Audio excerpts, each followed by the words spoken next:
ഹോസേയ പ്രവാചകൻ്റെ പുസ്തകത്തിൽ നിന്നുള്ള വായന 9-ാം അധ്യായം 1 മുതൽ 17 വരെയുള്ള വചനങ്ങൾ.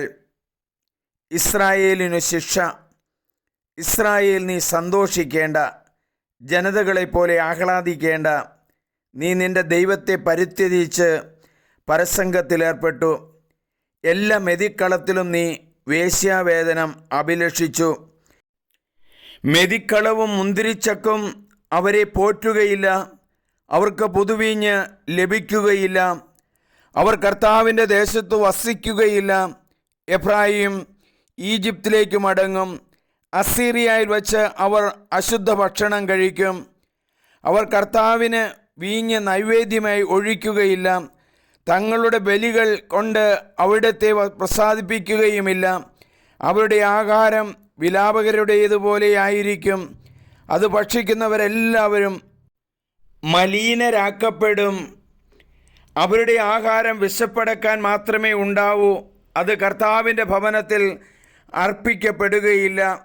നിശ്ചിത തിരുനാളുകളിലും കർത്താവിൻ്റെ ഉത്സവ ദിനത്തിലും നിങ്ങൾ എന്തു ചെയ്യും?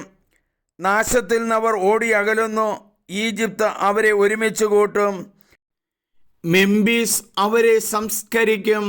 അവരുടെ വിലപിടിപ്പുള്ള വെള്ളി സാധനങ്ങൾ കൊടിത്തൂവ കരസ്ഥമാക്കും.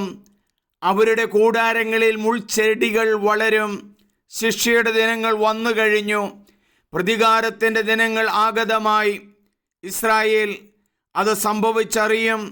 നിന്റെ വലിയ അപരാധവും വിദ്വേഷവും നിമിത്തം പ്രവാചകൻ നിങ്ങൾക്ക് വിഡ്ഢിയായി. ആത്മാവിനാൽ പ്രചോദനായവൻ ഭ്രാന്തനായി. എൻ്റെ ദൈവത്തിൻ്റെ ജനമായ എഫ്രായിമിൻ്റെ കാവൽക്കാരനാണ് പ്രവാചകൻ. എങ്കിലും അവൻ്റെ വഴികളിൽ കെണിവച്ചിരിക്കുന്നു. അവൻ്റെ ദൈവത്തിൻ്റെ ആലയത്തിൽ വിദ്വേഷം കുടികൊള്ളുന്നു. ഗംബയ്യായിലെയും ദിനങ്ങളെന്ന പോലെ അവർ അത്യന്തം ദുഷിച്ചു പോയിരിക്കുന്നു. അവിടുന്ന് അവരുടെ അകൃത്യം ഓർമ്മിക്കും. അവരുടെ പാപങ്ങൾക്ക് ശിക്ഷ ലഭിക്കും. മരുഭൂമിയിൽ മുന്തിരി എന്ന പോലെ ഞാൻ ഇസ്രായേലിനെ കണ്ടെത്തി. അത്തിവൃക്ഷത്തിലെ ആദ്യകാല ഫലം പോലെ നിങ്ങളുടെ പിതാക്കന്മാരെ ഞാൻ കണ്ടു.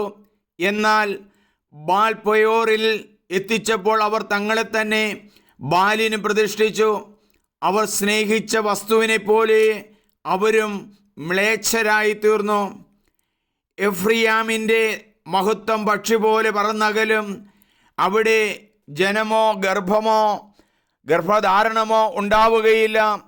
അവർ കുട്ടികളെ വളർത്തിയാൽ തന്നെ ആരും അവശേഷിക്കാത്ത വിധം അവരെ ഞാൻ സന്താനരഹിതരാക്കും. ഞാൻ അവരിൽ നിന്ന് അകലുമ്പോൾ അവർക്ക് ദുരിതം. എഫ്രായിമിൻ്റെ സന്തതികളെ ശത്രുക്കരിയാകാൻ ഒഴിഞ്ഞു വയ്ക്കപ്പെട്ടവരായി ഞാൻ കാണുന്നു. എഫ്രായിമിനു തൻ്റെ പുത്രന്മാരെ കൊലക്കളത്തിലേക്ക് നയിക്കേണ്ടി വരും. കർത്താവെ, അവർക്ക് കൊടുക്കുക. അങ്ങ് എന്തു കൊടുക്കും? അവർക്ക് അലസിപ്പോകുന്ന ഗർഭപാത്രവും വരണ്ട സ്തനങ്ങളും കൊടുക്കുക.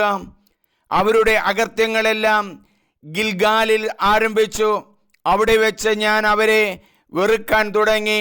അവരുടെ അകൃത്യങ്ങൾ നിമിത്തം എൻ്റെ ഭവനത്തിൽ നിന്ന് അവരെ ഞാൻ ആട്ടി പുറത്താക്കും. ഞാൻ അവരെ മേലിൽ സ്നേഹിക്കുകയില്ല. അവരുടെ പ്രഭുക്കന്മാർ ധിക്കാരികളാണ്. എഫ്രായിമിന് മുറിവേറ്റു. അവരുടെ വേരുകൾ ഉണങ്ങിപ്പോയി. അവർ ഇനി ഫലം പുറപ്പെടുവിക്കുകയില്ല. അവർക്ക് മക്കളുണ്ടായാൽ തന്നെ ആ അരുമ സന്താനങ്ങളെ ഞാൻ വധിക്കും. എൻ്റെ ദൈവം അവരെ പുറന്തള്ളും. കാരണം അവർ അവിടുത്തെ വാക്ക് കേട്ടില്ല. അവർ ജനതകളുടെ ഇടയിൽ അലഞ്ഞു തിരിയും. നമുക്ക് പ്രാർത്ഥിക്കാം.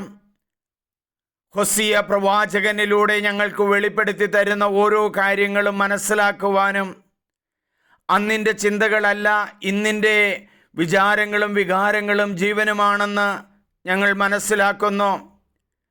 ഹോസേയയുടെ പുസ്തകം 9-ാം അധ്യായത്തിൽ 8-ാം വചനം ഇപ്രകാരം ഞങ്ങൾ വായിക്കുന്നു: എൻ്റെ ദൈവത്തിൻ്റെ ജനമായ എഫ്രിയാമിൻ്റെ കാവൽക്കാരനാണ് ഹോസേയ പ്രവാചകനെന്ന്. ദൈവമേ, വഴിതെറ്റിപ്പോയവരെല്ലാം തിരിച്ചു വരുവാനുള്ള ആഹ്വാനമാണല്ലോ ഞങ്ങൾക്ക് തരുന്നത്. സത്യത്തിൻ്റെയും സ്നേഹത്തിൻ്റെതുമായ വഴികൾ സ്വീകരിക്കുവാൻ ഞങ്ങളെ പഠിപ്പിക്കണമേ. ഹോസിയ പ്രവാചകനിലൂടെ വെളിപ്പെടുത്തിയ സത്യത്തിൻ്റെയും സ്നേഹത്തിൻ്റെയും വഴികൾ സ്വീകരിക്കാൻ ഞങ്ങളെ പഠിപ്പിക്കണമേ. ആത്മാവ് ഞങ്ങളിൽ നിറയട്ടെ. എല്ലാവരെയും ദൈവം അനുഗ്രഹിക്കുന്നു. സ്നേഹമുള്ളവരെ, ഇത് സബ്സ്ക്രൈബ് ചെയ്യണം. എൻ്റെ പേര് സണ്ണി പുൽപ്പറമ്പിൽ.